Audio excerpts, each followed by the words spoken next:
Hello. So today we will start discussing the QED Lagrangian. Lagrangians is the mathematical language that theoretical physicists enjoy using for discussing particle physics theories or fundamental interactions. And the point is that Lagrangians are very good at exposing the symmetries of the underlying theory. And it turns out that the development of the understanding of scatterings of elementary particles is driven by the symmetries. For example, electroweak symmetry, SU2 cross U1, SU3 for QCD. And that gauge principle, the idea that the underlying theories need to be symmetric under local changes to the gauges, is what drove the development of the Higgs mechanism and the understanding that a special mechanism must be used in order to generate masses for the W and the Z, because it is not possible to have normal mass terms for the gauge bosons, gauge invariant. They will, normal mass terms will break the gauge invariance of the theory. And that's where the Higgs boson is then used to generate masses to the W and the Z. But let's start with something simpler. The QED Lagrangian. So we've so far discussed spin 0, Klein-Gordon, and spin 1/2, Dirac, particles. Now we will postpone a detailed discussion of the spin 1 particles that arise in QED for their photons until later. But for the time being, we'll just discuss how the Maxwell equations in vacuum arise from the Lagrangians, not just vacuum actually, but with sources. So in relativistic notation, the Maxwell equations are, let me just write here, the QED Lagrangian,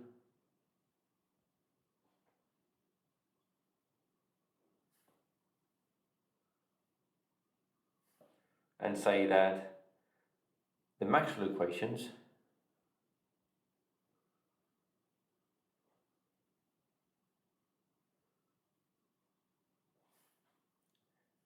in relativistic notation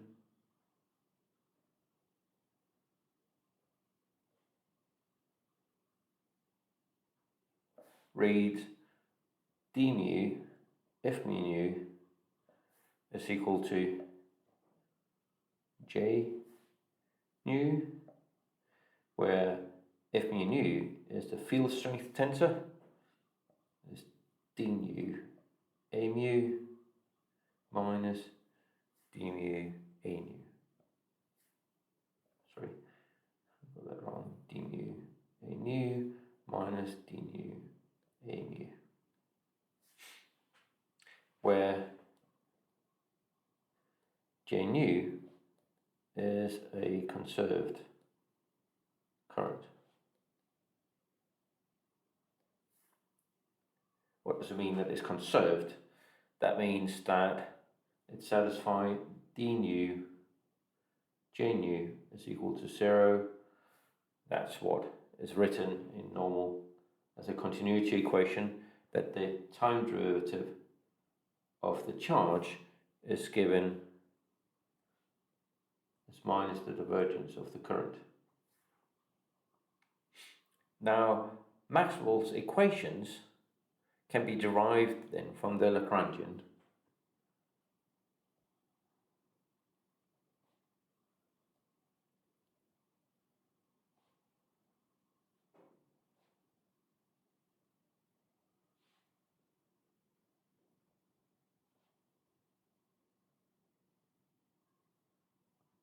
So the Lagrangian density L is equal to some electromagnetic Lagrangian plus some interaction. The electromagnetic Lagrangian here describes free photon fields, so how the electromagnetic radiation propagates in free space, and the interaction here describes interactions with sources.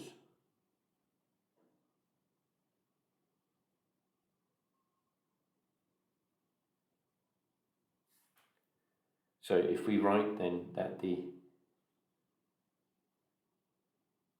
electromagnetic contribution here is minus a fourth F mu nu,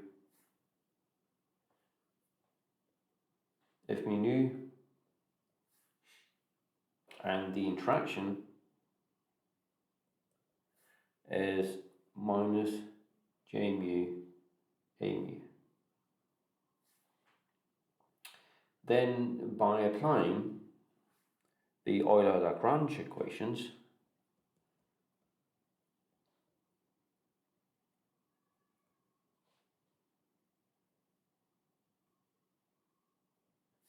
which state that the solutions will satisfy the d mu, dl, d mu A nu minus dl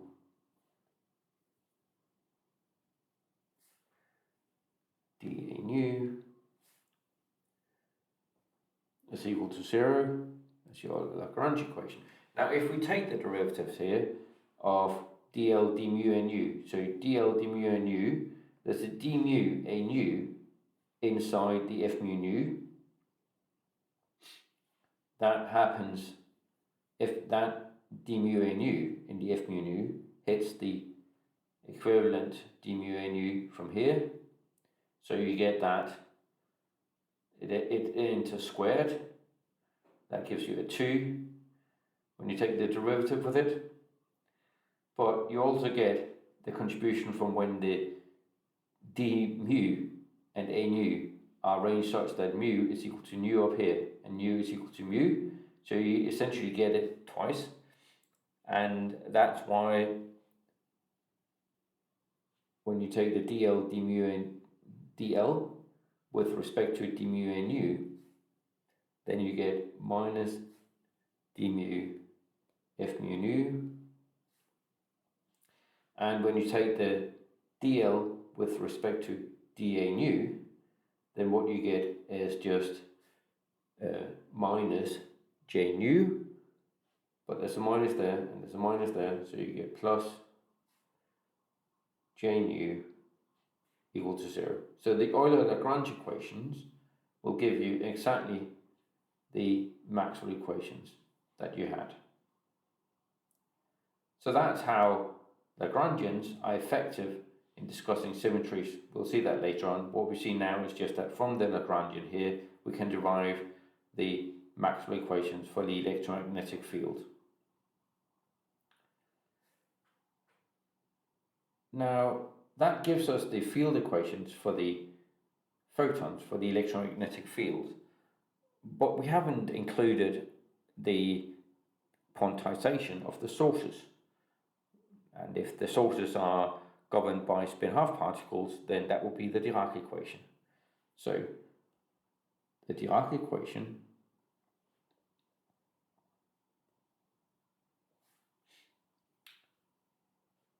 for the spinor psi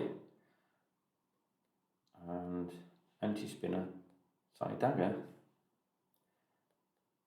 can be derived easily using the same Euler-Lagrange equations from a Lagrangian density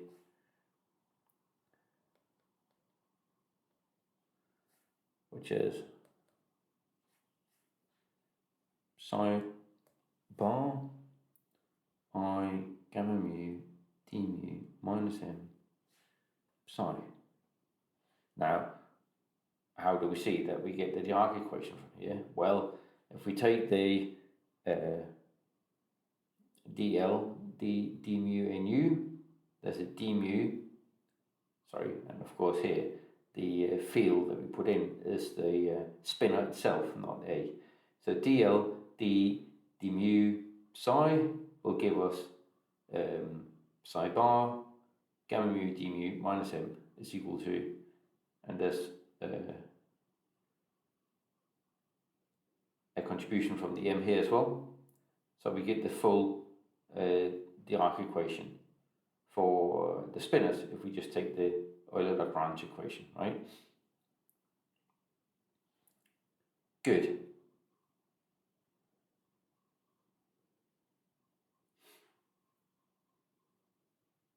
I'll just show that here just for fun, right? So you get d mu, you get the dl d mu nu, you get here, so that's psi dagger I gamma mu, then you had the psi bar, psi, so that was the first term. The m doesn't contain any d mu, so you don't get anything there. But in the second term, you get a minus dl dA nu, that's exactly what you get. So if we take the derivative with respect to, there was no psi there. If you take the derivative with respect to psi, then you get minus psi bar m. There's a minus, but there's a minus there as well, so that's a plus. So that should be equal to 0. So what we get here is psi bar there, because you take the derivative with respect to the psi. So that's a psi bar, that's an I, there's a gamma mu, d mu there, plus m, and that's equal to 0. So by taking the derivative with respect to psi,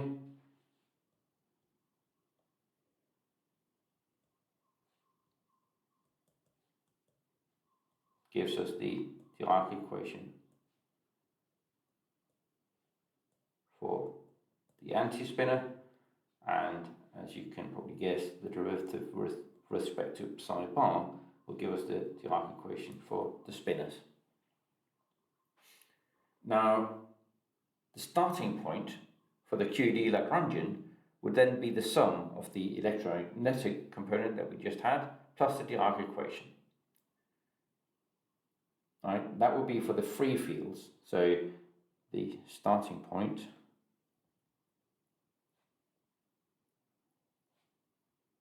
the QED Lagrangian would then be the free fields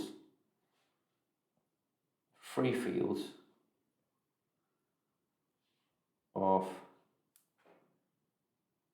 the photon, gamma, not the gamma matrices, gamma mu, but the photon and the electron. So we could have the L plus LEM plus L Dirac. However, the way that I defined LEM here, that was just a free photon field, so not the interaction. And the Dirac one also doesn't have any interactions between the photon and the electron. Now, what we'll do here is not the elegant derivation of the Lagrangians that you get if you just say, and the Lagrangian has to be gauge invariant under local gauge transformations. That would actually be enough to get you to tell you what the interaction term has to be.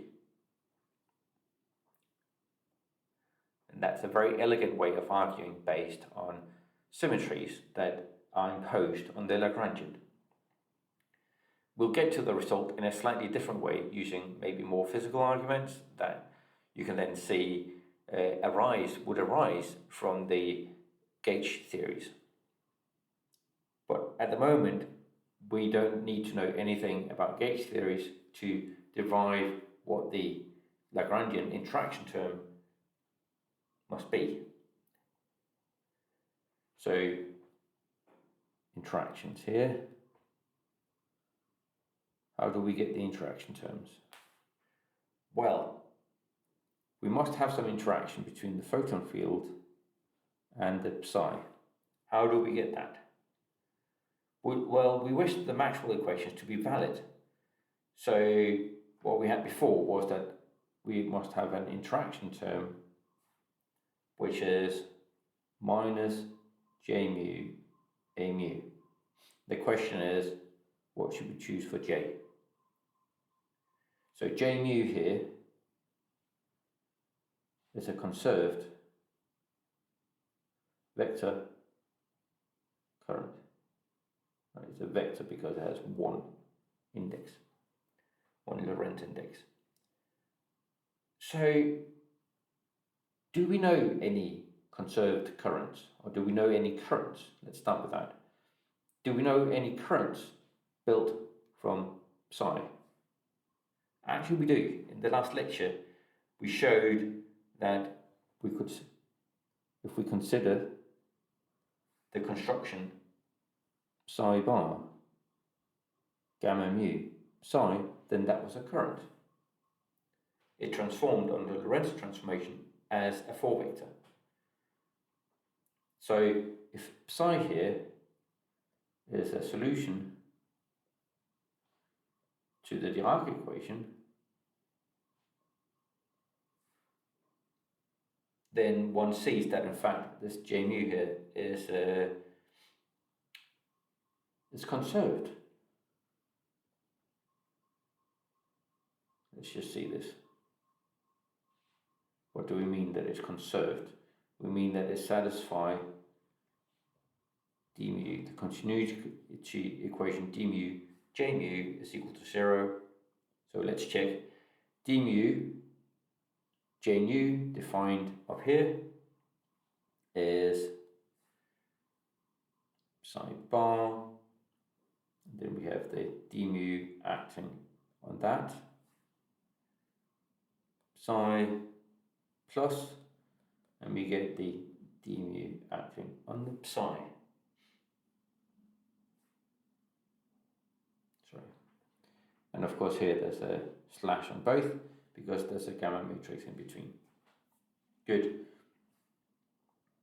Now, if psi is a solution to the Dirac equation, then from the first term here we get minus m psi bar psi, and from the second term here we get plus psi bar, and then the Dirac equation d mu psi will give us m psi, and now we've got minus m psi bar psi plus psi bar m psi, which is 0. So indeed, if we define the current this way, then we have a conserved current, and we can use that as a guess for the interactions. So it's a good candidate for the electromagnetic current describing an electron, and then we take an electron charge, so we say j mu, you know, normally in a when you first study the relativistic form of the Maxwell equation, you know that j mu is rho c comma j mu, right? So the charge has to enter, and the way that we make that enter is we say it's minus E, where E is the electron charge, psi bar gamma mu psi.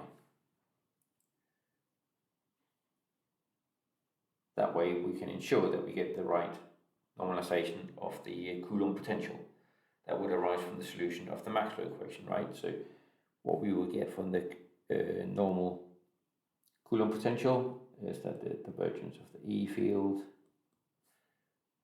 is rho over E, that's the Maxwell equation. We need the rho, the right charge in there. You could also, if you wanted to say, you could get the Coulomb potential for the potential psi by saying it has to be equal to minus rho over E. Yeah? Good.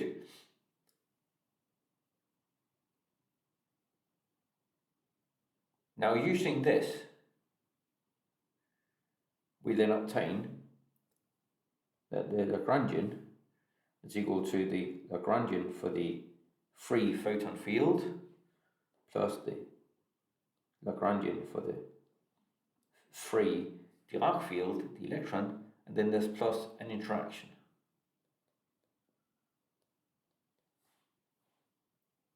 And that will be equal to minus a fourth F mu nu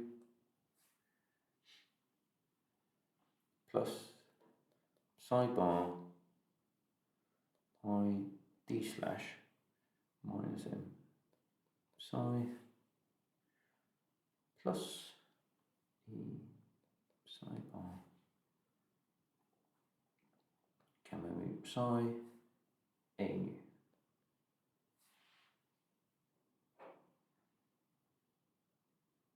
So that's very elegant. Now, actually, we notice here that this Lagrangian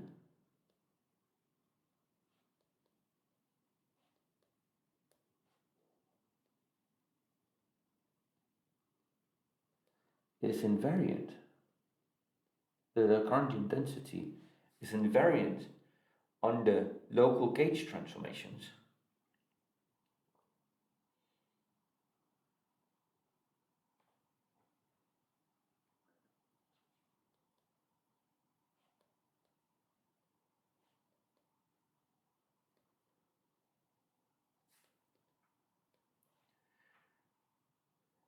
Where psi of x goes to psi bar of x, not a Lorentz transformation, but a gauge transformation, where the phase has changed. The phase of the field of the spinors is changed by a function alpha that depends on x, on the position. So if we make the change where psi goes into a gauge transform, psi, gauge meaning phase here, e to the minus I alpha x psi, and a mu of x is transformed into a mu x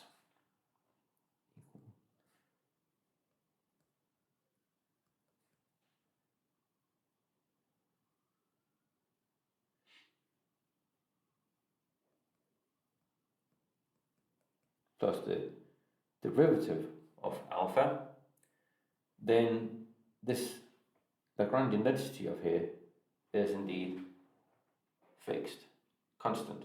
Now, this is true for the free LEM, and this is true also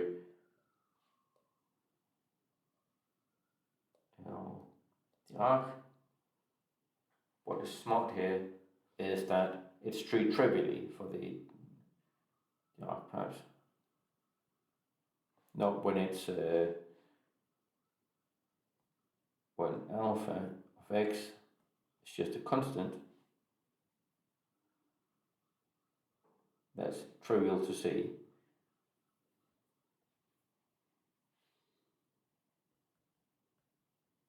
It's trivial to see when it's just a constant, then you don't get this term up here. There's no transformation in alpha, then obviously that's fixed. And psi here, when there's no dependence here on the alpha of x, then there's no effect on the derivative here. So the phase you get from psi bar is cancelled with the phase that you get from psi. The bit that is non-trivial is that when we added at a contribution here that can depend on x, on the position, then obviously when the derivative acts on the new field here that's been gauge transformed, then there's a contribution from the derivative from alpha x. And to cancel that, we need to change the term here, such that it fits with the gauge dependence that is introduced from the derivative is cancelled exactly by the gauge dependence from the interaction term. Now we see that actually this can be imposed, that this can be implemented by what's called a minimal coupling replacement, where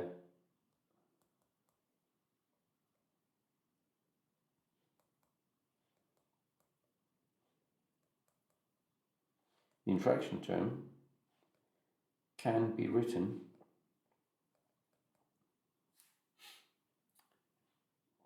as, or can be written as, or included almost in the Dirac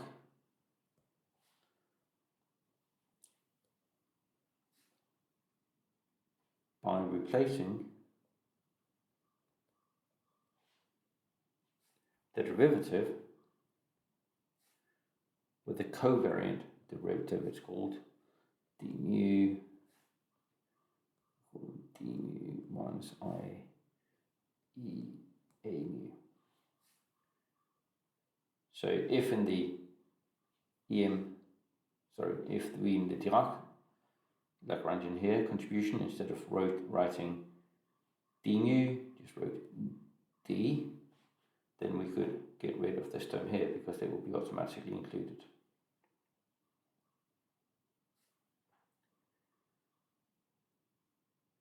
So that's another way of saying that the complete Lagrangian can be written as minus a fourth f mu nu plus psi bar I gamma mu d mu plus I e a mu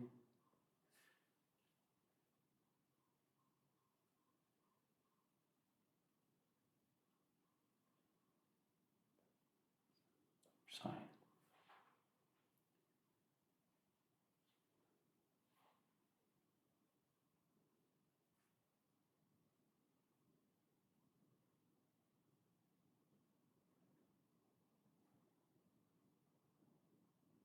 Good.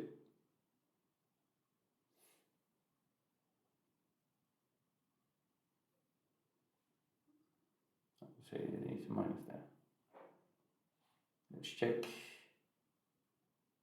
Oh, it needs a plus because we need it there.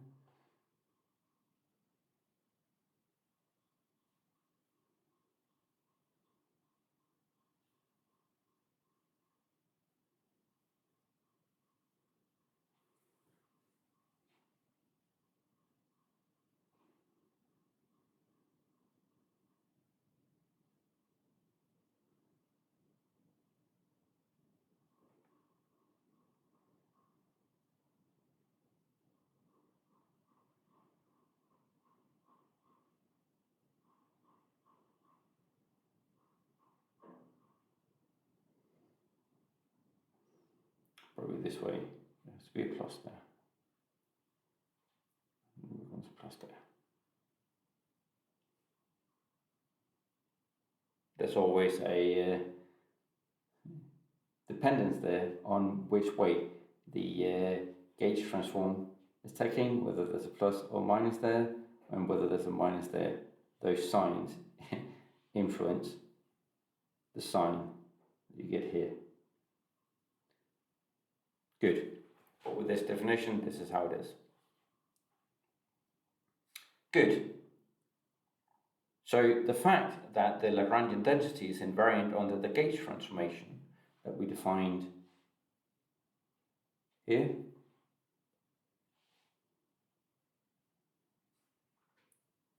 means that the field or the potential A mu contains unphysical degrees of freedom, just like it does in standard electromagnetism, where you can redefine the potentials without changing the electric and magnetic fields.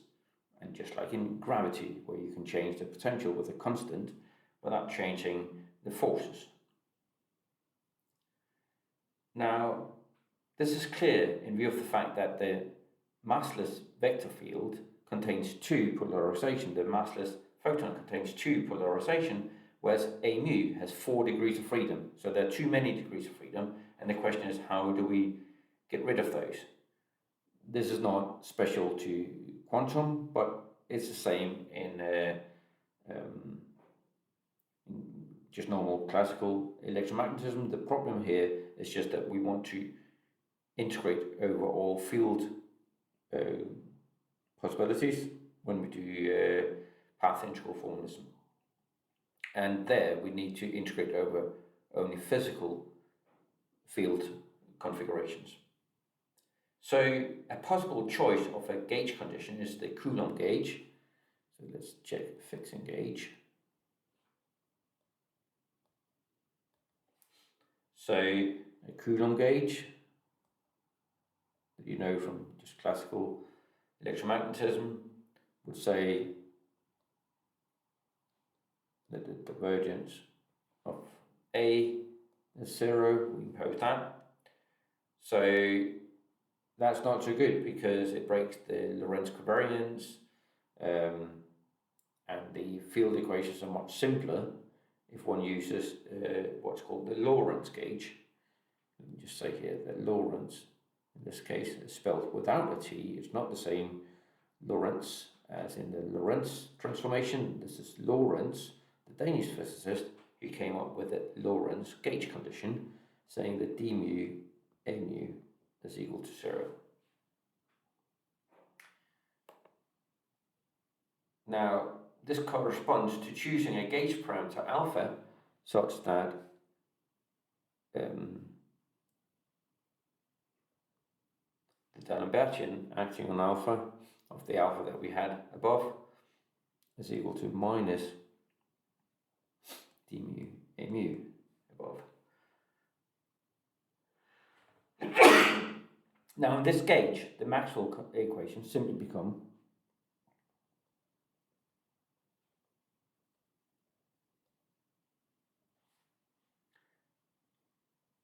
the D'Alembertian, so that's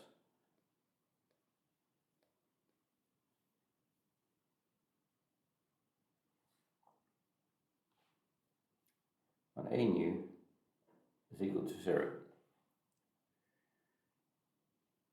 Now we notice that the Lorentz gauge condition reduces the number of degrees of freedom in A from 4 to 3 because there's one scalar condition.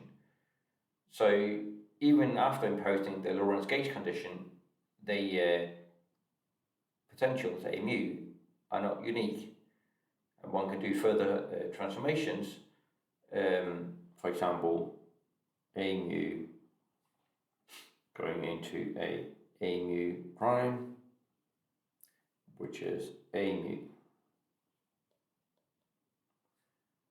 plus d mu psi, where the D'Alembertian on psi is 0.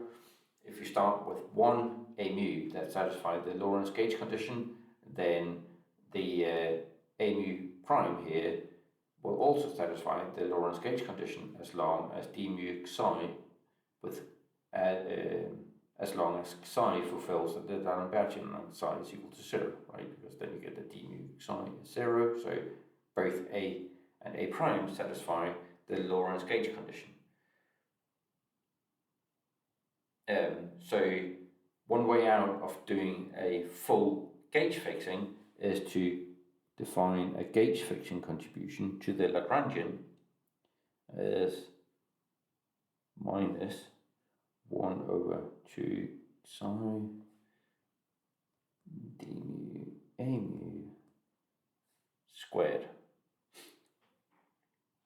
and then pick xi. So you can perform the full calculation with adding this contribution to the Lagrangian and then pick xi in the end, or evaluate it with full xi dependence, and then you should see that no matter what value you pick for xi, you get the same scattering amplitude, the same value for the scattering amplitude. Now, what one often does is to pick the Feynman gauge,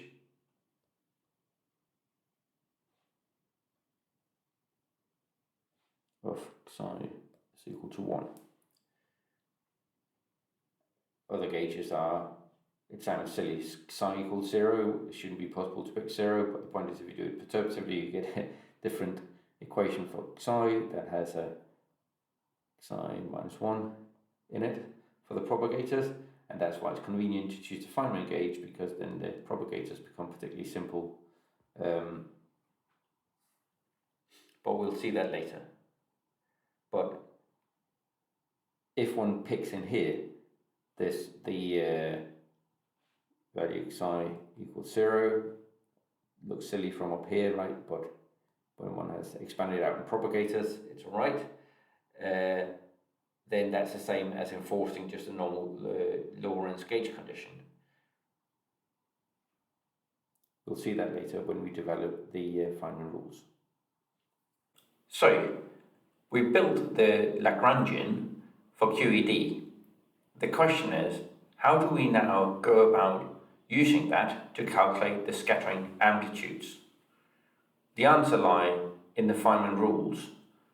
So, Richard Feynman developed a mechanism for calculating the perturbative expansion in terms of the coupling parameter, that's the E in the Lagrangian, the electron coupling or electron charge. So Feynman developed a method for calculating the perturbative expansion of the solution to the scattering amplitudes given a Lagrangian in terms of the so-called Feynman rules, which are and Feynman diagrams, which are a diagrammatic representation of the perturbative expansion.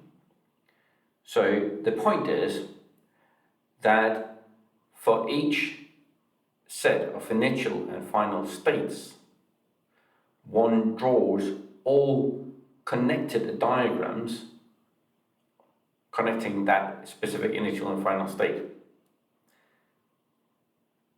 Now, each interaction in the Lagrangian will produce a rule for a vertex, and each solution to the freely propagating field will produce a propagator. So, in the quantum field theory course, you'll learn how to derive the Feynman rules for 5/4 theory, and it's completely similar for QED. The rules are different, but the method for obtaining them from the Lagrangian are very similar. So the point is that each individual piece of a Feynman diagram, the diagram connecting the initial and final state, is a mixture of matrices, spinor matrices, of vectors, of covectors and scalars. Now, of course, vectors and matrices do not generally commute, so therefore the pieces need to be put together in the right order. The final scattering amplitude is just a number, a complex number, and therefore, in order to construct that from vectors and matrices, as I said, they need to be put together in the right order. So the right order for putting together all the spinor entities is to start from the end of a fermion line and work backwards. We'll see this in examples to follow. And of course, since we are constructing a scalar amplitude, that means also that all Lorentz indices that would arise, for example, due to photon vertices, we saw that there's a gamma mu associated with those, they will have to be contracted because the scattering amplitude is a Lorentz scalar. So there can't be any mu indices left over. Good. So let's look at the Feynman rules for QED.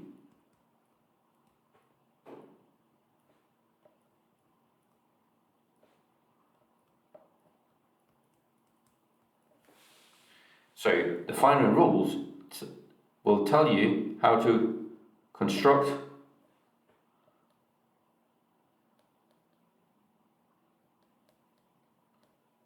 I times m, where m is the scattering amplitude, and in order to calculate the scattering cross-section, one would then need to square this, square the scattering amplitude and integrate over phase space.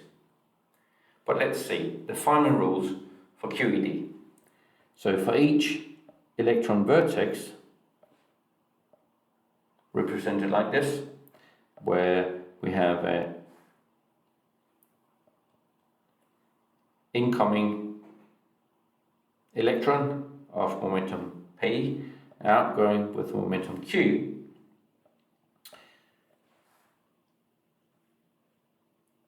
and the photon therefore leaves with momentum k, we associate a entity i.e. gamma mu. Okay? I should say that these are the Feynman rules in momentum space.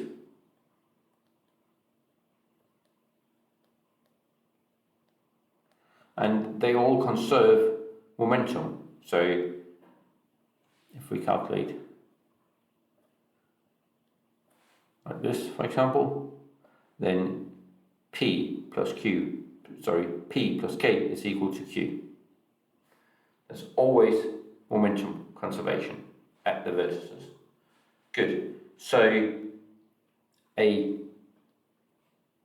Fermion line connecting two vertices is associated with a propagator, a Fermion propagator, which is I P slash plus M divided by P squared minus M squared, and then a prescription that we will say plus I epsilon, where epsilon is considered very small. Essentially, that's to ensure the time ordering, or the correct time ordering. That's not really time ordering, but the correct solutions to the propagation. Good. A photon connecting two vertices is associated with a propagator minus I over P squared plus I epsilon G mu nu minus 1 minus psi, where psi is the gauge parameter we discussed earlier. And we see here that, of course, if one chooses psi equals to 1, then the photon propagator becomes particularly simple. Now, in this connection, in the diagrams connecting the initial and the final states, one will, of course, have some incoming particles. And for the incoming particles, where we've got a Fermion line coming in to a vertex, the arrows on the lines always indicate the flow of Fermion number. And the momentum for a Fermion then flows with the Fermion number.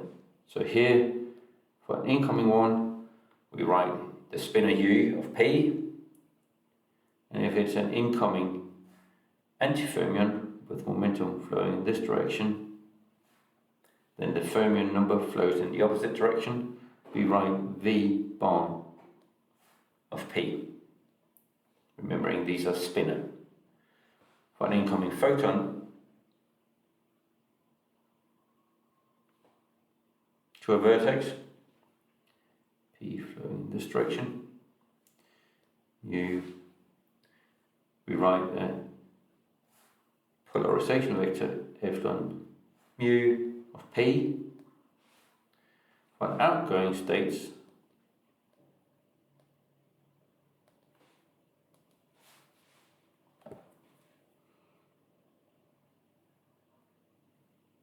an outgoing fermion, P flowing in this direction, we write U bar of P. For an outgoing antifermion, P flowing in this direction, we write V of P. And for an outgoing photon,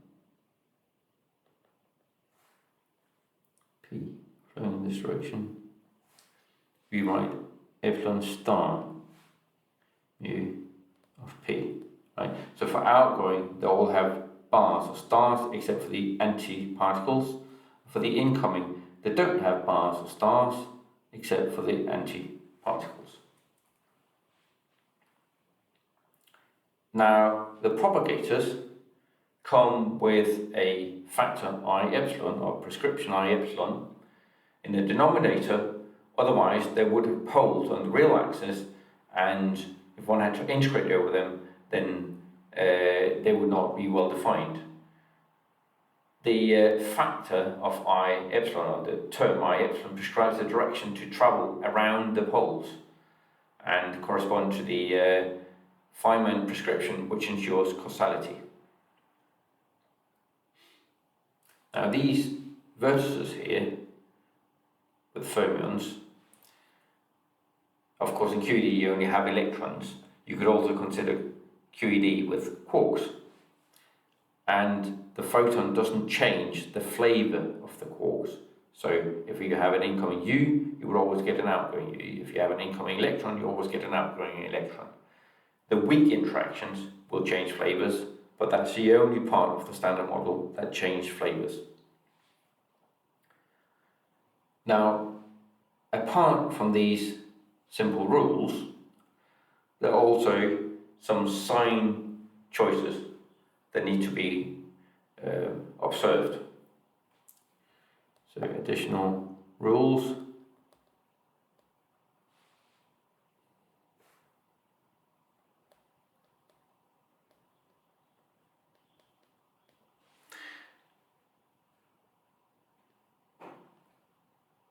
Of course, you might say, well, I'm calculating an amplitude and all that matters is that the square of the amplitude is the physical observable thing, is that that's calculated correctly. So all choice of factors of -1 would disappear in the square of the amplitude if there was only one diagram.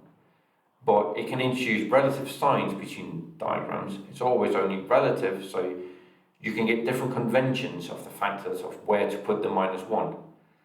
But it is important to be consistent in that choice.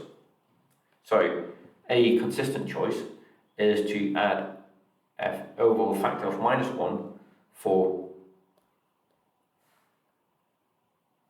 every time you see an antifermion line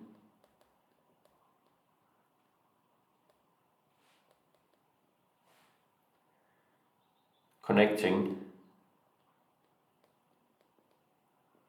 initial and final state.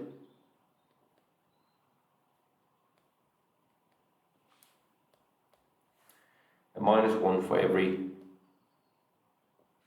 closed fermion loop.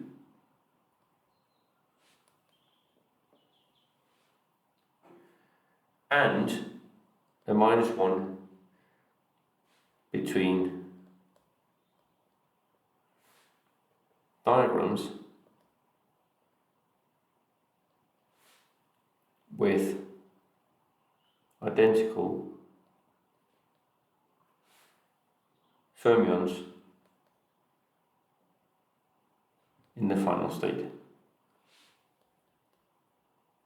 The easiest way to ensure that the last bit here is done consistently, if for example one has a scattering amplitude where we have 2 electrons scattering, then one can draw this diagram and one can draw So E minus, identical fermions. One can draw that diagram, and one can draw the diagrams where the legs cross.